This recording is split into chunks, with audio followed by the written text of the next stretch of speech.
Hello, everyone. Welcome to episode 6 of the Self Improvement Projects, where Devi and I take on one project to work on.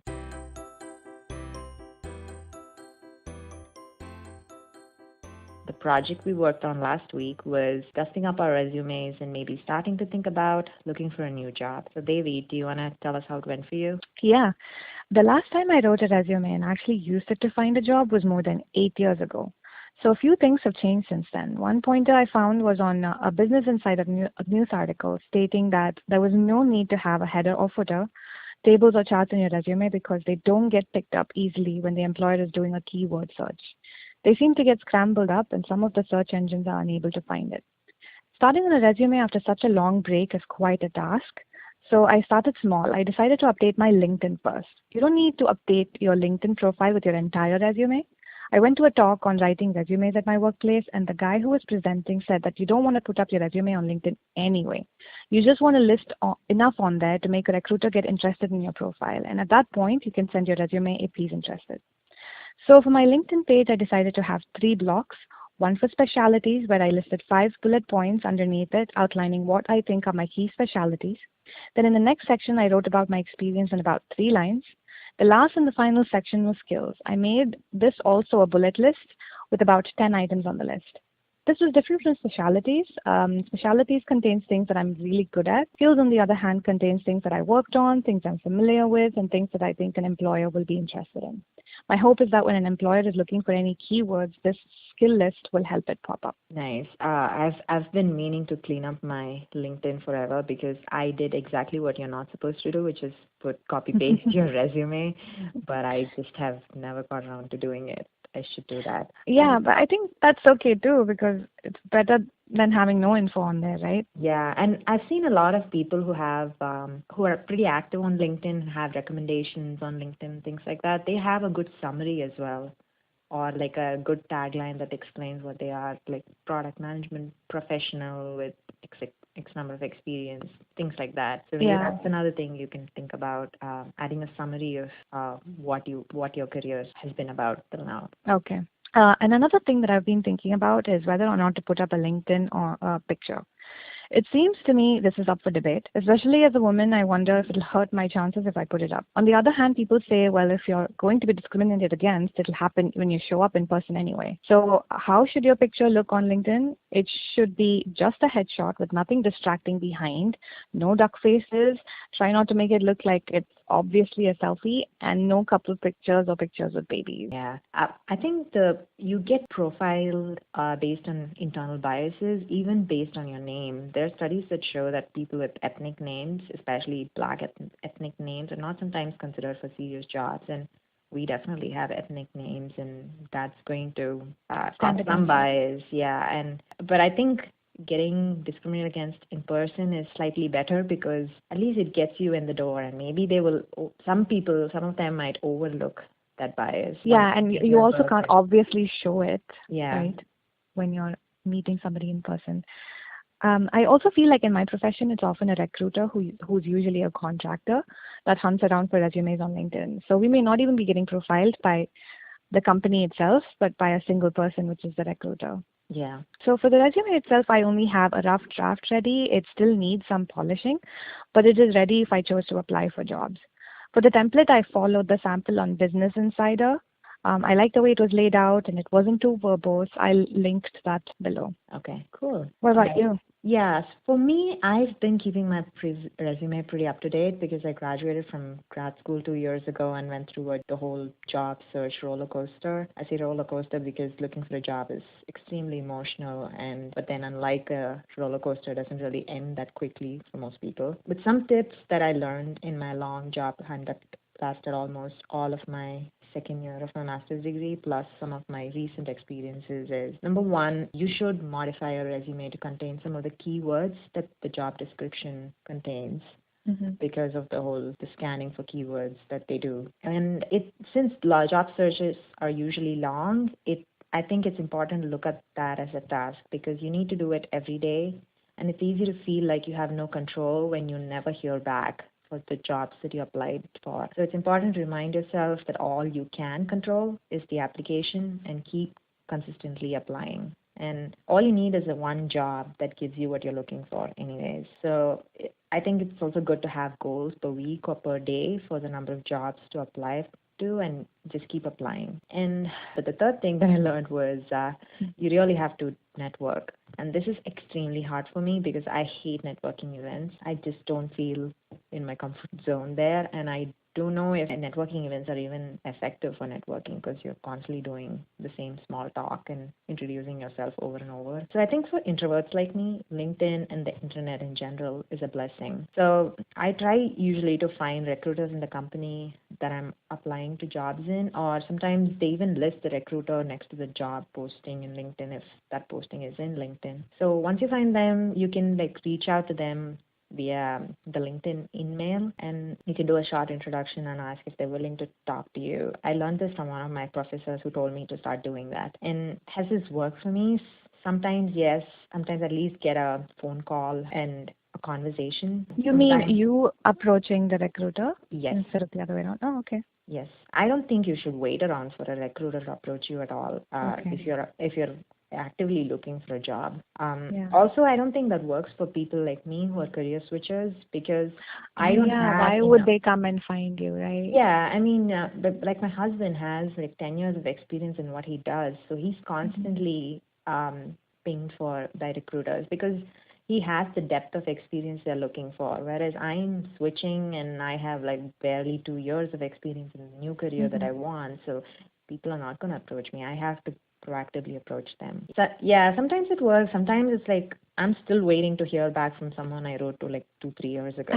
So sometimes they just ignore you. It's radio silence, but at least you're making an effort, and that makes you feel like in control. And it's important to keep the job search process going. Another thing that women are guilty of doing more than men is internalizing rejection.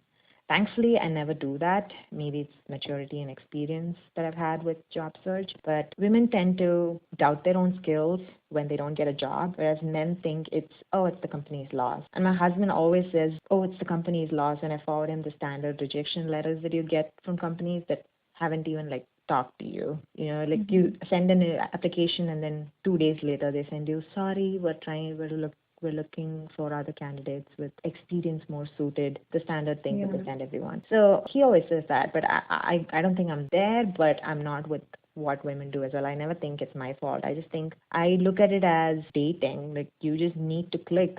And if you don't, you just don't. It's nobody's fault. Like I said, I'm a career switcher, so I need to be a little more thick-skinned because I don't have a lot of experience in the jobs that I'm looking for, and I just have to wait for that one date that's going to give me a chance, as well as I get excited to take the chance. So yeah, I'm romantic that way.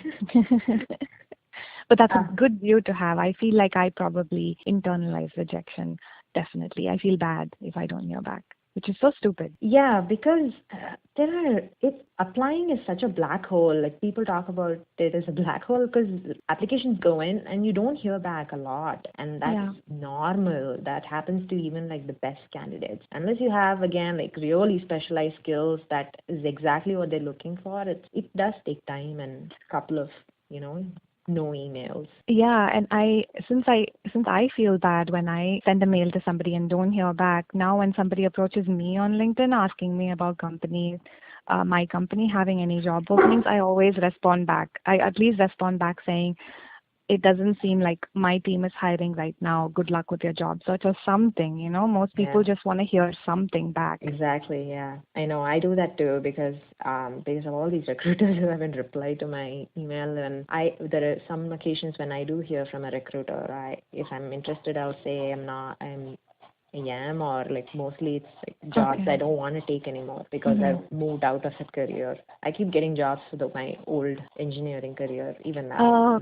Or not for the new one that I want. So I have to keep telling them, I'm not interested in that, but if you have something for this, let me know. But I do try to reply to. All right.